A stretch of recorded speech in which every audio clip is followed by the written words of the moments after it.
Kami dari kelompok 6 akan menjelaskan tentang KAA dan GNB. Kami beranggotakan 4 orang, yaitu Dinia Dwi Maharani, Diorvala Maulandavi, Mira Juliani, dan Zelda Chairunisa. Latar belakang Konferensi Asia Afrika.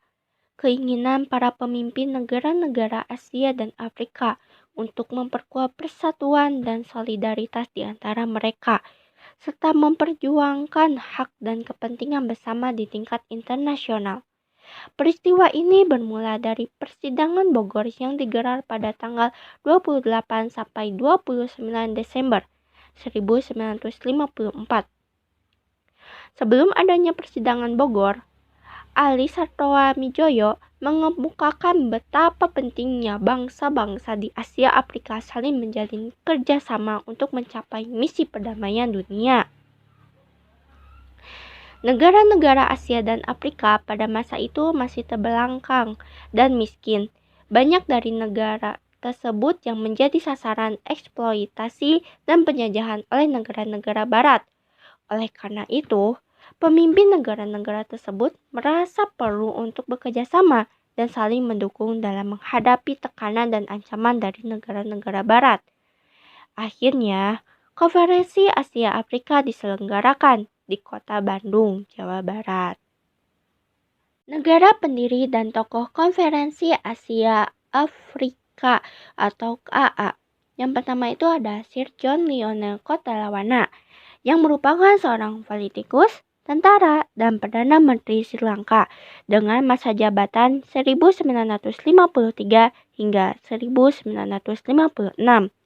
Dalam KAA, ia berpidato yang isinya mengkritik kepemilikan senjata nuklir negara-negara barat. Nah, yang kedua itu ada Muhammad Ali Jinnah, merupakan seorang pengacara, politikus yang dijuluki sebagai Bapak Pendiri Pakistan. Nah, beliau ini memiliki peran dalam memprakarsai terselenggaranya KAA. Kemudian yang ketiga itu adalah UNU, merupakan salah satu tokoh yang memprakarsai lahirnya KAA di Bandung pada tahun 1955. Ia merupakan Perdana Menteri dari Myanmar.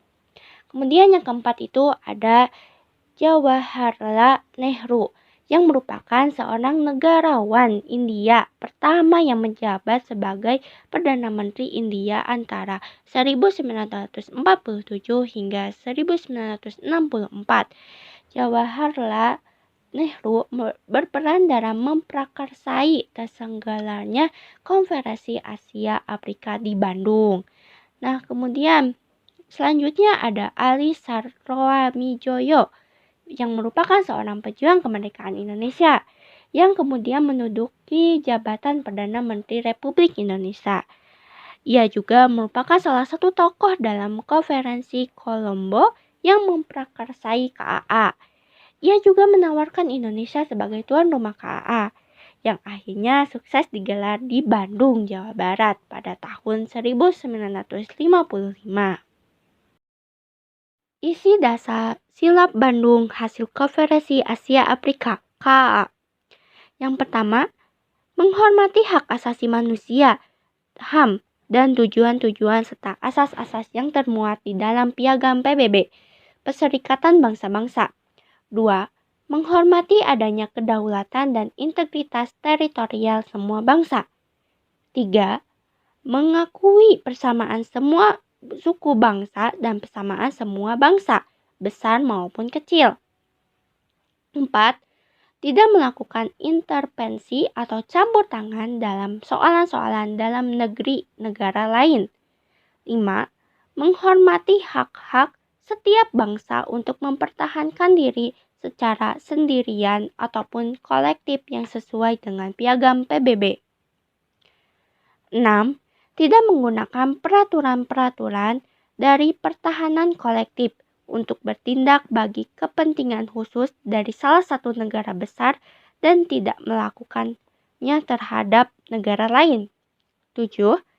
Tidak melakukan tindakan-tindakan ataupun ancaman agresi maupun penggunaan kekerasan terhadap integritas wilayah maupun kemerdekaan politik suatu negara. 8.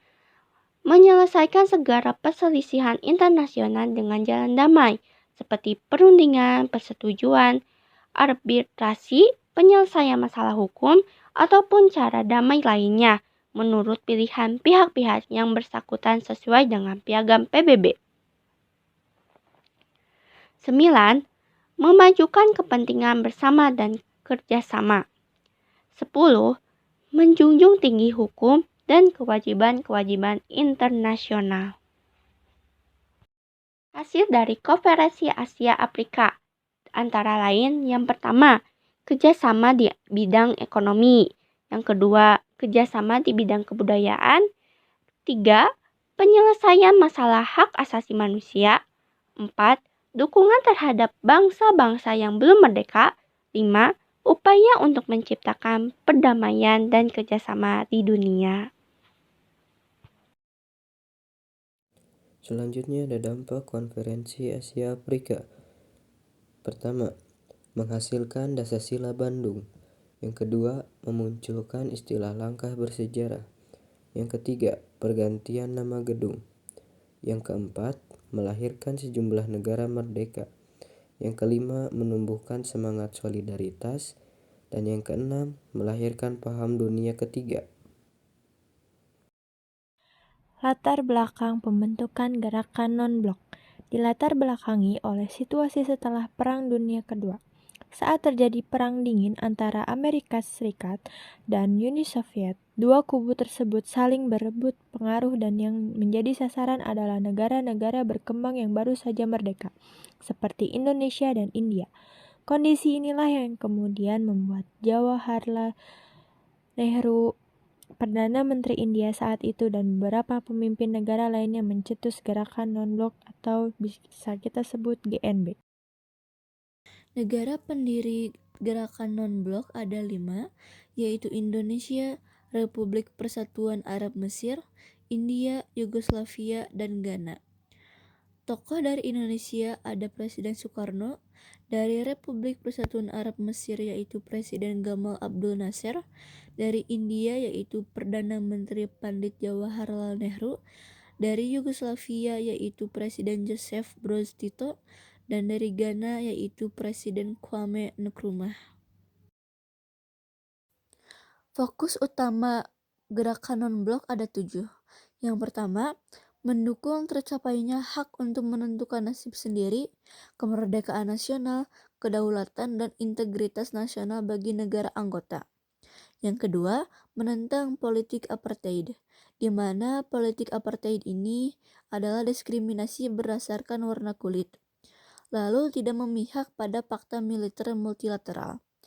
Yang ketiga, berjuang menentang segala bentuk dan manifestasi imperialisme, kolonialisme, neokolonialisme, rasisme, pendudukan dan dominasi asing, serta pelucutan senjata.